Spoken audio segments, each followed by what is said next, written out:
નરેન્દ્ર મોદી કહે છે કે મારા ગુજરાતમાં દારૂબંધી છે।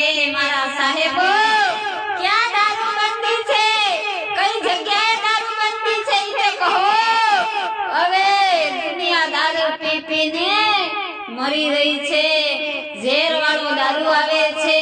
કઈ જગ્યાએ મારા સાહેબો દારૂ બંધ છે એ તો કયો?